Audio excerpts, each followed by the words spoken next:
Everyone, welcome to my channel ruby sisters. ఈ రోజు video వచ్చేసి ఒక స్వీట్ చేయబోతున్నాం, అదే చిలకడ దుంపల హల్వా.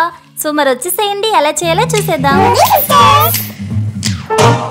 ముందుగా చిలకడ దుంపలు తీసుకోండి, ఒకసారి వాష్ చేసేసి తీసేసుకోండి. తీసుకున్న తర్వాత ఈ విధంగా బాగా ఉడకపెట్టేసుకోవాలన్నమాట. కుక్కర్లో ఉడకపెట్టుకుంటే కొంచెం తొందరగా అయిపోతుంది. కుక్కర్లో హై ఫ్లేమ్లో అయితే 2 విజిల్స్కి అయితే ఉడికిపోతుందండి. మీడియం ఫ్లేమ్లో అయితే 1 విజిల్కి అయితే ఉడికిపోతుంది అనమాట. ఈ విధంగా బాగా ఉడకపెట్టేసుకున్న తర్వాత ఈ విధంగా మొత్తం తొక్క అనేది తీసేసేయండి. నేనైతే ఒక 1/2 కిలో వరకు అయితే చిలకడ దుంపలు అనేది తీసుకున్నానండి. 1/2 కిలో అయితే ఎలా చేస్తున్నానో చూపిస్తానమాట. ఈ విధంగా పీల్ చేసేసుకున్న తర్వాత మొత్తం తొక్క తీసేసిన తర్వాత స్మాష్ చేసుకోవాలి. స్మాషర్ ఉంటుంది కదండి, దాంతో స్మాష్ చేసేయచ్చు. లేదు అనుకుంటే కనుక ఇంకా మెత్తగా అయిపోవాలి అనుకుంటే కనుక మనం మిక్సీ పట్టేసుకోవచ్చు అండి, మెత్తగా అయిపోతుంది. అది కూడా వద్దు అనుకుంటే కనుక ఫోక్ ఉంటుంది కదా, ఫోక్తో కూడా ఈ విధంగా మనం బాగా మెత్తగా స్మాష్ చేసేయచ్చు అనమాట. ఈజీగా అయిపోతుంది. ఇది మనం హెల్దీగా చేస్తున్నాం కాబట్టి నేనేమి షుగర్ అనేది వేయట్లేదండి, బెల్లంతో చేస్తున్నాను. ఈ బెల్లాన్ని మనం చిన్న చిన్న ముక్కలుగా చేసేసి మనం తీసేసుకోవచ్చు. అలా అయితే కొంచెం లేట్ అవుతుంది మనకి బెల్లం అనేది కరగడానికి, అందుకే నేను చెక్కుతున్నానండి. ఈ విధంగా చాక్తో అయితే నేను మొత్తం కూడా దాన్ని చెక్కేస్తున్నాను, తురుముతున్నాను బెల్లాన్ని అనేది. చూసారా, ఈ విధంగా చేస్తే మనకి తొందరగా కూడా అయిపోతుంది అనమాట. ఈ విధంగా మొత్తం సన్నగా తురుముకోవాలన్నమాట. 1 కప్పు వరకు కూడా మనకి చిలకడ దుంపలు మనం స్మాష్ చేసింది వచ్చిందనుకోండి, 1/3 కప్పు వరకు కూడా బెల్లం తీసుకోవాలన్నమాట. కొలత అనేది కరెక్ట్గా ఉంటుంది. ఇప్పుడు స్టవ్ పైన ఒక ప్యాన్ పెట్టేసుకోండి. ప్యాన్ హీట్ అయిన తర్వాత 1 టేబుల్ స్పూన్ వరకు కూడా గీ యాడ్ చేసుకోండి. గీ యాడ్ చేసుకున్న తర్వాత అది వేడైన తర్వాత అందులో మీకు నచ్చిన డ్రై ఫ్రూట్స్ అనేది యాడ్ చేసేసుకోండి. ఎక్కువ వేసుకుంటే టేస్ట్ ఇంకా బాగుంటుందన్నమాట. నేనైతే జీడిపప్పు ఒకటే యాడ్ చేశాను.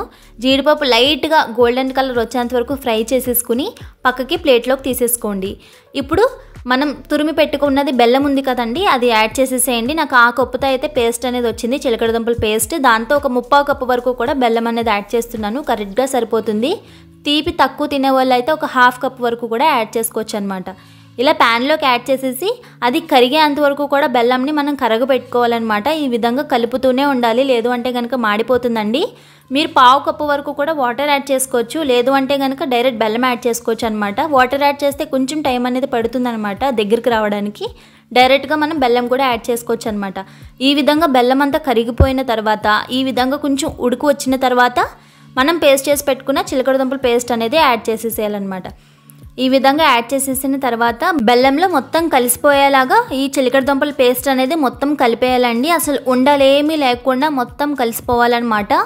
ఈ ప్రాసెస్ అంతా అయ్యేంత వరకు కూడా మనం కలుపుకుంటూనే ఉండాలి అండి, లేదంటే కనుక ప్యాన్కి పట్టేస్తుంది, మాడే ఛాన్సెస్ కూడా ఉంటాయన్నమాట. ఈ విధంగా బాగా కలిపేయాలన్నమాట, కలిసిపోయేలాగా. మనం చిలకడ దుంపల్ని ఉడికించి తింటాం, లేదా పులుసు కానీ కూర కానీ చేస్తాం. ఇది చాలా డిఫరెంట్గా ఉంటుంది, అంతే టేస్టీగా ఉంటుంది అనమాట ఈ చిలకడ దుంపల హల్వా అనేది. ఎప్పుడు తినే రెగ్యులర్ హల్వాలా కాకుండా ఇలా ఒకసారి ట్రై చేయండి, చాలా ఈజీగా అయిపోతుంది అనమాట. ఇప్పుడు ఒక 2 లేదా 3 యాలక్కాయల్ని దంచి పొడి చేసుకుని అందులో యాడ్ చేసేసేయండి. ఇలా యాడ్ చేసుకున్న తర్వాత మళ్ళీ ఒక 2 నిమిషాల పాటు కూడా కలుపుకుంటూ ఉండాలి. అలా కలిపిన తర్వాత ఒక 2 టేబుల్ స్పూన్స్ వరకు కూడా గీ యాడ్ చేసుకోండి. ఇది హల్వా కాబట్టి గీ ఎక్కువే పడుతుంది. గీ ఇష్టం ఉన్న వాళ్ళు ఒక 4-5 టేబుల్ స్పూన్స్ వరకు కూడా యాడ్ చేసుకోవచ్చు. నేనైతే ఒక 2 టేబుల్ స్పూన్స్ వరకు అయితేనే యాడ్ చేస్తున్నాను. ఇలా యాడ్ చేసుకుని మళ్ళీ ఒక 2 నిమిషాల పాటు కూడా కలుపుకుంటూ బాగా కలపాలన్నమాట. చెప్పాను కదండి, అసలు ఈ ప్రాసెస్ అంతా అయ్యేంత వరకు మనం కలపడం ఆపకూడదనమాట. ఇందులో vitamin A and vitamin C ఉంటుందండి.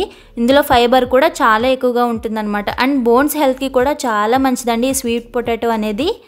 ఈ విధంగా మొత్తం కలుపుతూనే ఉండాలి. ఇలా కలిపిన తర్వాత ఇంకొక 2 నిమిషాలు స్టవ్ ఆఫ్ చేసుకుంటాం. అనగా మనం ఫ్రై చేసి పెట్టుకున్న డ్రై ఫ్రూట్స్ అన్నీ కూడా యాడ్ చేసేసి మళ్ళీ కలపడం స్టార్ట్ చేసేసేయండి. చిలకడ దుంపలు అనేది ఉడకబెడితే ఎవరూ తినరండి, అంతెందుకండి నేను ఉడకబెట్టాను, ఎవరూ తినలేదు. ఇలా హల్వా చేసి పెట్టండి, చాలా ఇష్టంగా తినేస్తారనమాట. చూసారా, ఈ విధంగా ప్యాన్కి సపరేట్ అయిన తర్వాత మనం స్టవ్ ఆఫ్ చేసేసుకోవడం అండి. హల్వా అనేది రెడీ అయిపోతుంది. ఒక్కసారి ట్రై చేసేయండి, ఎలా ఉందో కామెంట్ సెక్షన్లో రూబీ సిస్టర్స్కి చెప్పేసేయండి. Thanks for watching.